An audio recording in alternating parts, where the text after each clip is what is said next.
Lot to say. Pit in my stomach. Not feeling good. Maybe there's a rant brewing. We'll see how it goes. They lose 3-1. How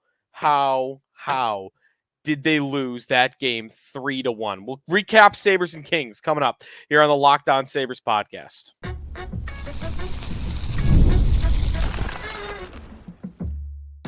Your Locked On Sabres, your daily podcast on the Buffalo Sabres. Part of the Locked On Podcast Network, your team every day. And thanks for making Locked On Sabres your first listen every day. We are free and available wherever you get your podcasts.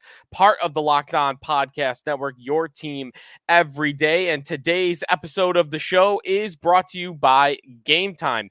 Download the Gametime app, create an account, use code LOCKEDONNHL for $20 off your first purchase.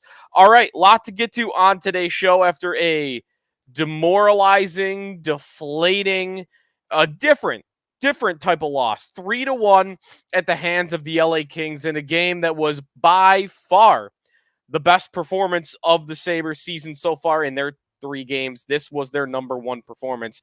They should have won the hockey game, and they should have won the hockey game by a lot. And there are a lot of reasons why that did not happen. Some have to do with luck.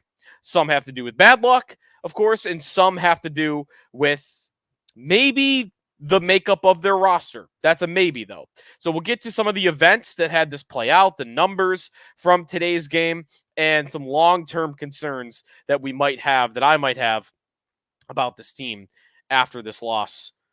How, right? How did it happen? Sticky Joe DiBiase on today's show. We, of course, invite you to be a part of our Locked On Sabres text club. If you are not already a subscriber, join subtext.com/LockedOnSabres to get involved there. And listen, a lot of hyperbole, a lot of hot takes, a lot of anger, and emotion. You know what? That's the good thing, though, that I like about our text club and that I like about, Sabres Twitter can be this too. The fans booing in the arena, although in this game they didn't really boo to the very end. Is, hey, there is amazingly still emotion in this fan base, whatever's left of it, after 13 years of missing the playoffs, when I guarantee you in year 10 of the Florida Panthers playoff drought last decade, there was not this level of emotion. Maybe in Edmonton there was when they went through their decade-long streak. But there is still anger in there. And I think tonight was a game where they really tested you because they got outplayed by New Jersey twice and Prague. In this game, again, different type of loss. Some of the texts that I saw from our texters in this game, the season is over. I'm not kidding. We have Florida on Saturday. They're not digging themselves out of an 0-4 hole. Listen, I'm not going to fly in the face of that guy today and saying that the season is over. You have every reason to believe the season is over. This is a long stretch of years that have all of that is ingrained in us, them letting us down over and over and over again. So if you want to tell me today the season's over, you go right ahead. I'm not declaring the season over by any means, but that's how they have us feeling. That's how they have us feeling right now. And the math of it is true. 0-4 is tough to come back from. 8 possible points. You got to be suddenly a 95-point team in an 82-game season. For this team sounds hard. A 95-point season in a 80 or a 78-game season, if they start 0-4, that's a 100-point pace the rest of the way. Suddenly, your 95-point team has to start playing like a 100-point team. So even though it's only 4 games, the math of it still does start adding up even very early on. So there's that. What else? What other text did I see that I liked? Here's one. Buffalo outscored 10-3 in the first 3 games. No scoring. 0-11 on the power play. Our division is looking really good. Not making the playoffs, playing like this. Wonder if Lindy regrets coming back. I don't think it's coaching. It's the players. That's what's going to get blamed all year. And I'm not sure I disagree at the moment. Why they lose this game today? If you were to blame them for anything, what would you blame them for? Because there's not much. They did play really well. But what would you blame them for? in this game against the Kings, you wouldn't blame them for their system. You wouldn't blame them for the way they played. 60 minutes of hockey, right? And then they only had 6 shots on goal in the third period. So maybe they let their foot off the gas too much in the third. They played like the team that was up 4-0 when they were only up 1-0, even though they deserved to be up 4-0, but they weren't up 4-0. You look at that third period, they didn't play well. But otherwise, you look at it, and I think stylistically they played well. They played the system well. They played hard on the puck. They possessed the puck for a lot of the night. If you're going to blame them for anything, it's they don't have very talented goal scorers. And that was a worry of mine all summer, and it's only being reinforced early in this campaign. 3 games, 3 goals, and a team that had a plethora of chances in this game that weren't able to execute. So we'll get to, some of that and some of our stats of the game, and just kind of the overall sentiment of finding ways to lose. They found a way to lose this hockey game. They dominated for the entire time, and then bam, you are walking into the third period, outshooting the Los Angeles Kings 28-10. And you have scored 1 goal. You give up a goal 13 seconds into the third period. Just what a deflator. All the air out of the balloon. Man, you've dominated the game, and then period 3 starts. Oh, there it is. Can't expand the lead now. What a terrible start to the period. And then when you get to the third period, no doubt, Jason Zucker was called for a penalty that should not have gone against him at all. Horrible call by the official. Horrible call by the ref. Zucker hit him in the chest. He hit Brandt Clark in the chest, and Brandt Clark threw his head back like somebody had just elbowed him in the face. And that is not what happened. He did not get elbowed in the face. And Zucker got penalized for it. Then he probably saw the replay during the TV timeout. I wasn't at the game tonight. Maybe if you were there, you would have seen if he did. Saw the replay, is my guess, and then flipped out.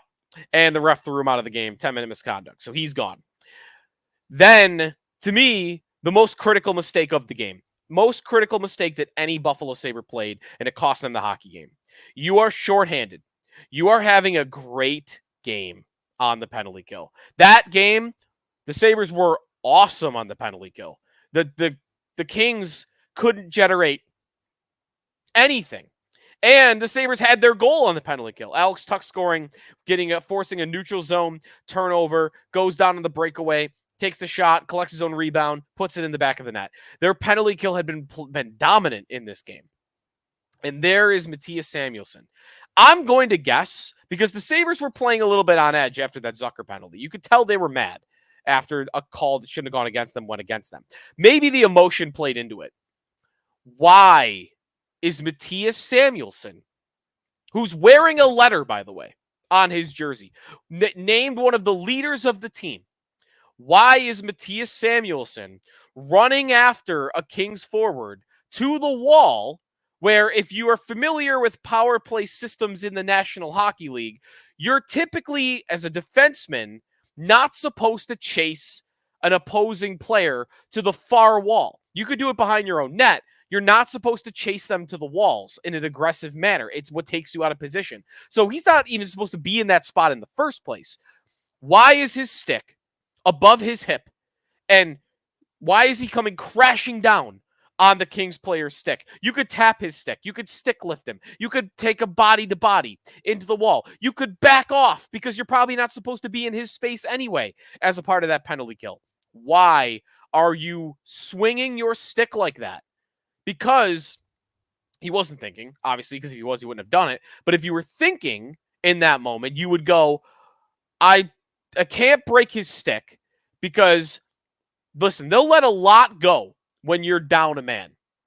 There are like 3 penalties they don't let go when you're down a man, ever. One of them is the delay a game, when you throw the puck out of play in your own zone because that's not a subjective call. They can't really not call that. And then one of the other ones that they always call is a slash on a broken stick, right? It's like the only way to go down 2 men at the end of a game like that in the NHL. Just don't break his stick.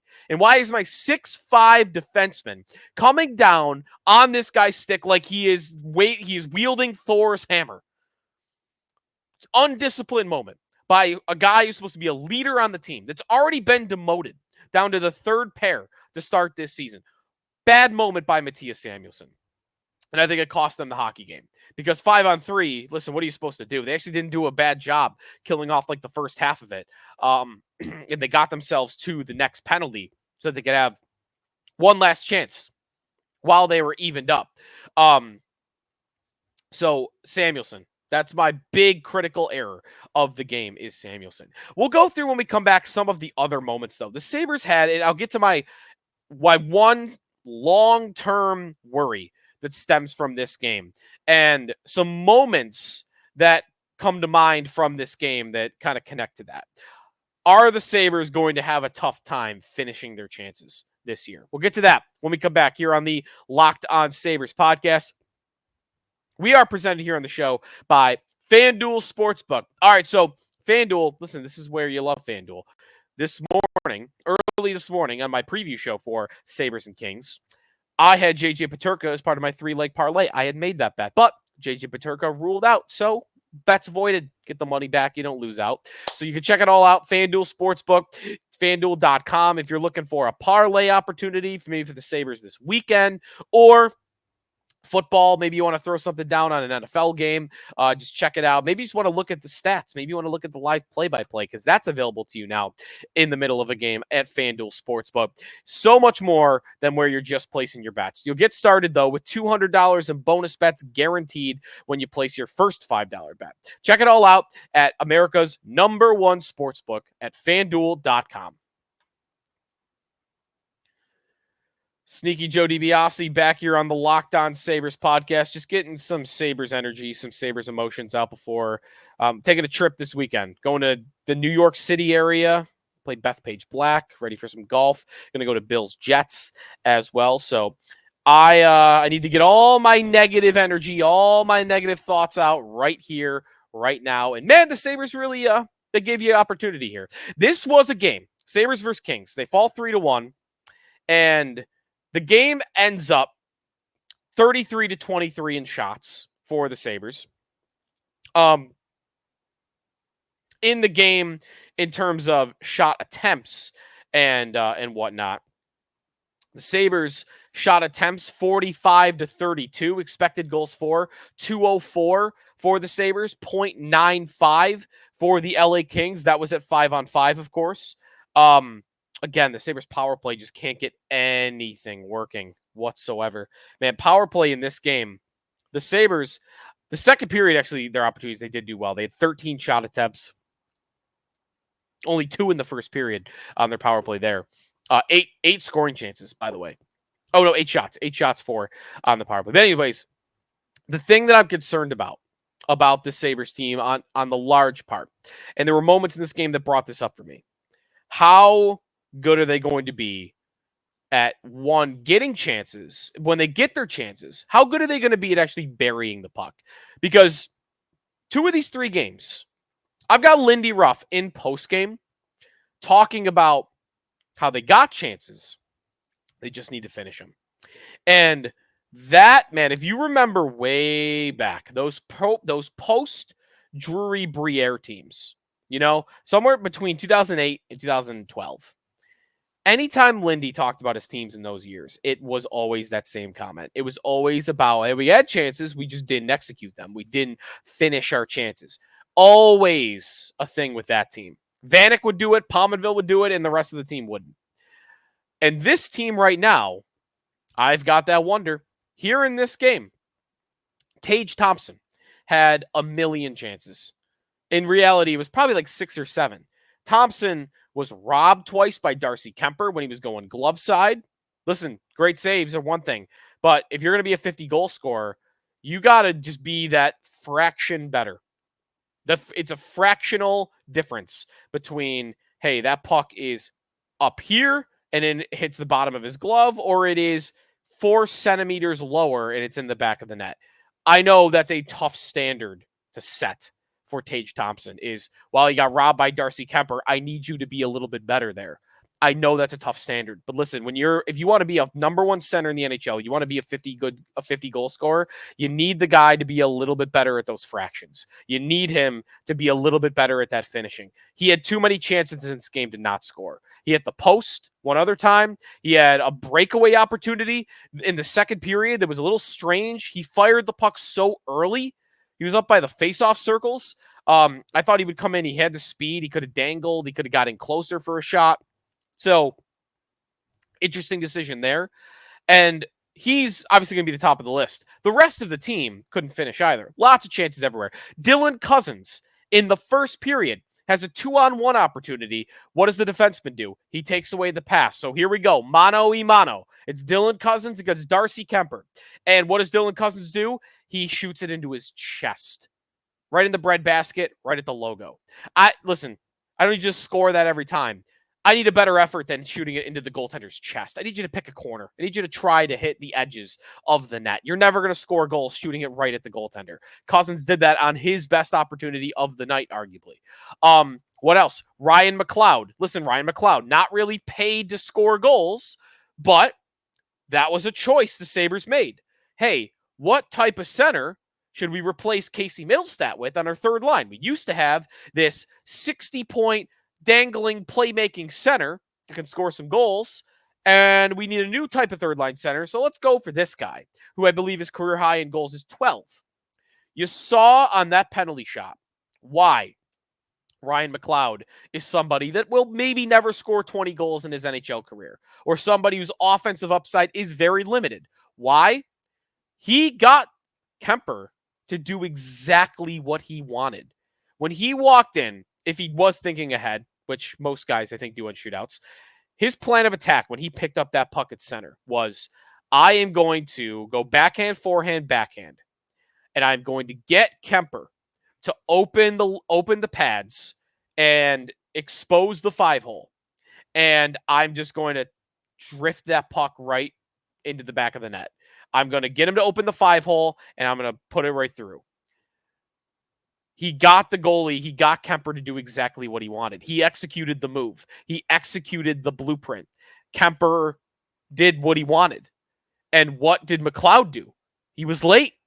He was just, again, the fractions of this sport. He was maybe 0.2 of a second late, but those 0.2 of a second is all it took for him to carry himself a little bit past the 5-hole and hit the pad with the shot.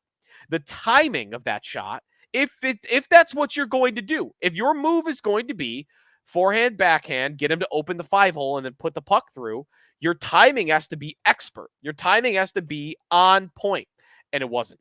He missed it.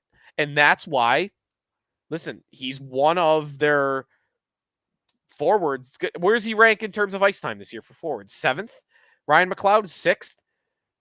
That's what you've built as a team. A lot of that. A lot of, hey, good chances, but I just lack that extra level of talent to put that puck in the back of the net. That's my concern with the Sabres right now, is what we saw tonight is going to be a theme of the year, that even when they play well, they might struggle to score goals because they just lack that extra gear of talent that they had 2 years ago, and especially the depths of their roster. I mean, the goal production that Middlestat, Skinner, and Olofsson had 2 years ago, I'm still very curious how they will replace that. Even 70% of it, let alone all of it. And then, of course, the other area where the Sabres definitely just got unlucky would be first period. End of the first period, Zach Benson scored a goal that was a thousandth of a second, a millionth of a second after that clock hit zero. I mean, that's one where I'd want to look back at the beginning of that play, the face-off at the start, because that's one where the clock operator, he could start that a thousandth of a second early, and nobody would ever notice in a million years. But on these plays, we never look at the beginning of the play. We only ever look at the end of the play, right? We just put the clock up and say, did he score with any time left? And not that you would change the call off this, but I am interested. I haven't had the chance to look yet because it's not up yet, the game broadcast. But when it's up, I'm going to want to look back and see, was that clock operator on point? Because if it was a little early, I'm going to end up tweeting that out, and I bet Sabre fans are going to be even more upset. But that one, they just got unlucky on. They could have been up 5-0. They should have been up 2-0. They were only up 1-0 going into that third period. So that's where we're at. All right, that's going to do it for us today here on the Locked On Sabres podcast. Next up for the Buffalo Sabres is going to be the Florida Panthers. That'll be on Saturday, 7 o'clock puck drop against Florida. 3-0. Oh, excuse me, opposite. 0-3 going to play the defending Stanley Cup champions is a tall, tall task. But let's see if they could pull it off. Also, we could get some fireworks in that game because this game against the Kings was angry. By the second period, both teams were pissed off at each other. A lot of hitting, right? A lot of throwing your weight around. We had a fight in the second period, or third period, the start of it. Peyton Krebs standing up for a teammate and dropping the gloves. Florida does that to everybody. Florida gets into it with everybody. They've already gotten in like 2 brawls this season, or Donniebrooks, whatever you would want to call a step below a brawl. So Sabres and Panthers, I would bet you're going to see a lot of extracurricular stuff, toughness, hits, a lot of that coming your way on Saturday. And by the way, one last thing to touch on. Excuse me. The Sabres are going to have 2 goal songs this year. They are going to have Kickstart My Heart by Motley Crue, and then they're going to have Blur 2 as their black and red goal song. I don't mind the 2 goal songs. I do like the personal goal songs the best. Motley Crue, all right. Swords of a Thousand Men. I got in Jeremy White, or my co-host in WGR. That's his idea, and I got on board with it. It should have been Swords of a Thousand Men, but maybe they will never do that as their goal song. All right, I'll do it for us. Hope we don't get to see a 0-4 start for the Buffalo Sabres. That'll do it for us today here on the Locked On Sabres podcast. Reminder before we get out of here that we are brought to you here on the show by Gametime. So if you want to go to the game Saturday, or you want to look for some tickets coming up in the next couple of weeks, or maybe you want to go to the Monday night game on Monday between the Bills and the Jets, I'm going. Maybe you come say hi. Where you get your tickets? Gametime. Gametime picks.